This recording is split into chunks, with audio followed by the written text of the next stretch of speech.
আমি নিজেও ছাত্র শিবির করেছি। এরা খুব কৌশলে টাকা পয়সা হাতে এনে এরা কন্ট্রাক্ট ছাড়া কোথাও যায় না। তো আল্লাহ নির্দেশ করছে সূরা ইয়াসিনের 21 নম্বর আয়াতে যে যারা ধর্মের বিনিময়ে কিছু চায় তোমরা তাকে মানিও না। সূরা বাকারার মধ্যে আসছে সামান্যতম মূল্যে তোমরা ধর্ম বিক্রি করিও না। এবং কি তারা গনিমতের নামে, মাসিক মাসোয়ারার নামে, বিভিন্ন নামে টাকা তোলে। কেন? ব্যক্তিগতভাবে আমি নিজেও ছাত্র শিবির করেছি। এরা খুব কৌশলে টাকা পয়সা হাতে এনে এবং কি ছোট ছোট গরিব ছেলেদেরকে ছোট একটা সাইকেল দান করে, বুঝছেন? এই লোভে ফালাই আস্তে আস্তে আস্তে আস্তে এদের ব্রেন ওয়াশ করে। এই আমি এদের সাথে মিশছি, দেখছি তারা ধর্ম ব্যবসায়ী যে তার প্রমাণ হয়েছে 11ই ফেব্রুয়ারি রাত্রে এরা ভোট কেনার জন্য হাজার হাজার টাকা এই গরিব মানুষ বিভিন্ন মানুষকে দিয়েছে।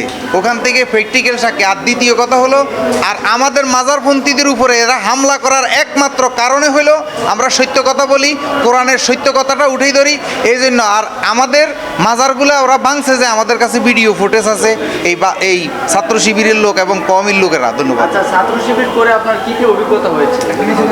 আমার ছাত্র শিবির করার পরে অভিজ্ঞতা হয়েছে, মূলত এরা খুব কৌশলে মানুষের ব্রেন ওয়াশ করে, বাচ্চা কাচ্চাগুলোর ব্রেন ওয়াশ করে এদের দল ভারী করতেছে।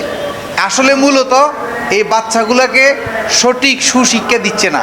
যদি সুশিক্ষা দিত তাইলে আজকে এই দশাগুলো ঘটতো না। কেন? ইসলামে প্রকৃত কথাই হলো আমার হাত মুখ দ্বারা যেন অন্য মানুষ কষ্ট না পায়।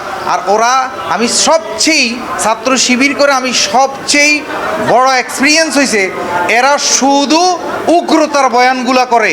এই ঘটনা ঘটে গেছে, এখানে মারি ফেলছে, এটার জন্য যুদ্ধ করতে হইব, দেশ বাঁচাইতে হইব না। কোরআন হাদিস আজমা কিয়াস গবেষণা করলে দেখা যায় আপনাকে বলছে যে নিজেকে রক্ষা করার জন্য, নিজের ছয় রিপুকে দমন করার জন্য।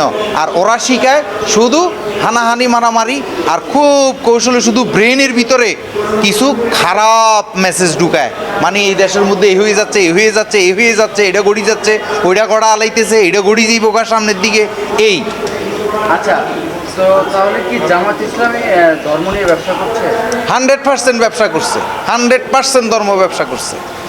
আচ্ছা, এই যে ইলেকশনে কিন্তু শাহরিয়ার কবির বলেছে যে জামাতকে ভোট না দিলে কবরে গেলে এর হিসাবটা দিতে হবে, সহজ দিতে হবে আর কি। এটাকে কীভাবে দেখছেন? শাহরিয়া কবির নিজেই দেখছি একজনের টাকা দিতেছে যে একজন সাংবাদিকে বাইর করে দিয়েছে। যাই হোক, এগুলাই ওদের ব্রেন ওয়াশ করতেছে, জান্নাতের টিকিট বিক্রি করতেছে। এই কৌশলগুলো করে করে আসলে মূলত এই দেশটাকে এরা ধ্বংস করতেছে, মূলত মানুষকে ধ্বংস করতেছে। মূলত এরা মানুষকে ধ্বংস শেষ প্রান্তে নিয়ে এই দেশটাকে কোথায় নিয়ে গেছে আপনারা দেখেন। এদের দেশের প্রতি কোনো মায়া নাই। এরা জাতীয় সঙ্গীত পড়ে না, এরা মুক্তিযুদ্ধকে পছন্দ করে না। এরা খুব ভয়ঙ্করভাবে আগাইতেছে, যে কোনো সময় আমাকেও মেরে ফেলুক, সমস্যা নাই, আমি সত্যটা বলে গেছি। আমার এই কথাগুলো থাকবে। ধন্যবাদ। সদস্য হয়েছিলেন এবং কতদিন তাদের এই সদস্য অন্তর্ভুক্ত ছিলেন? আমি আজগরা ইউনিয়ন লাকসাম আজগরা ইউনিয়ন শোকতলা শাখার মধ্যে আমি প্রায় দীর্ঘ 3 মাস মতো সদস্য ছিলাম। এটা কত বছর আগে? মানে এটা হইলো 1998-তে, 98-99-তে। মানে আপনি ছাত্র শিবিরের। এরপরে সুবিবাদ আসলেন কিভাবে? আমি সত্য কথা বলতে কি, আমি অনেক ফিরের কাছে মুড়ি দিয়েছি, বুঝছেন? শুধু ফিরদেরকে যাচ্ছে কিন্তু আমি 18-19 জন ফিরের কাছে মুড়ি দিয়েছি এই পর্যন্ত। এখন একজনও খাঁটি মানুষ পাই নাই, সব চোর বাটপার লুচ্চা সিটিং। এখন সুফিদেরকে বিশ্বাস করছি, এই সুফিদের মধ্যে আসি শান্তি পাইছি। এরা হক্কানি ওলি আল্লাহ, এদের মধ্যে লোভ নাই, হিংসা নাই। আর সুফিদের মধ্যেও বন্ড আছে, টাউট আছে, খুব বদমাইশ, বড় বড় বদমাইশ আছে, সুফি নামদারি লেবাসদারি। কিন্তু সুফিদের মধ্যে শান্তি পাইছি কিছু কিছু, বা নিজে অন্তত পক্ষে মিথ্যা কথা সিটারি বাটপারি ধর্ম ব্যবসার থেকে মানে শান্তিতে থাকা যায় এবং আত্মসুখে সুখী হওয়া যায়। এই আপনি তো নিজে একটা দরবারের পীর সাহেব। না, আমি এটা এই একটা অপপ্রচার করে তো কথিত। আমি কোনো দরবারের ফিসাব না, আমি একজন মেকানিক্যাল ইঞ্জিনিয়ার, আমি ব্যবসা করি, বিজনেস করি। হিয়াজোড়া দরবার শরীফের ফিরো আমি না, আমাদের পূর্বপুরুষরা অলি আল্লাহ ছিল, ওদের গদি নিশিন আছে, ওরা করে। কেন আপনি পীরদের মাঝে আসলে সঠিক পীরের খুঁজে পাননি?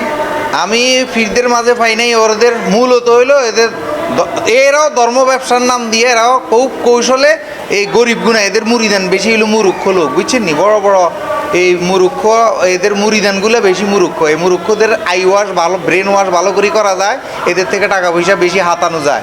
আর এরা দেখবেন যে এরা এই তিনখানা মাদ্রাসা করে রাখছে, আর এই হারমজাদারা এদের ছেলে মেয়েদেরকে পড়ায়, এরা ফিরিজাদা কিন্তু আস্থা হারমজাদা। এদের কি করে, এদের ছেলে মেয়েদেরকে আমেরিকা লন্ডন পড়ায়, বুঝছেন? এরা দরবারের মধ্যে এই তিনখানা করছে, কিন্তু ওদের ছেলে মেয়েদের পড়ায় কোথায়? আমেরিকা লন্ডনে ইংলিশ মিডিয়ামে। তো এরা মূলত এই কিছু মূর্খ আছে, অজ্ঞানী লোক আছে, এরা আল্লাহ বিশ্বাস করে, রাসুল বিশ্বাস করে, কবর হাসর বিশ্বাস করে, এদের ব্রেন ওয়াশ করে এই ফিরেরা এই বন্ডামিগুলো করে দিতেছে। হ্যাঁ বলছি একবার, আমার নাম হলো সৈয়দ গোলাম মঈনুদ্দিন, আমার বাড়ি কুমিল্লা জেলা নাঙ্গলকোট থানা, আমার এডুকেট কোয়ালিফিকেশন ফাজল কামেল কোরআন হাফেজ মেকানিক্যাল ইঞ্জিনিয়ার। তারপরেও আপনি এখন এই যে সুবিবাদে আসছেন, এখানেও আপনি বলছেন ভণ্ডদের দেখা মিলছে, আসলে কোন জায়গায় সঠিক জিনিস পাচ্ছেন? আমি সঠিক জিনিস পাচ্ছি হলো কোরআনের মধ্যে, কোরআন গবেষণা করে আমি সঠিক জিনিস পাচ্ছি। আচ্ছা, আপনি যে সকল পীরদের কথা বলছেন, তোমার প্রশ্ন পরিবর্তন হয়েছে, এরকম কয়েকজন পীরের নাম বলেন যে যাদের কাছে কি আপনি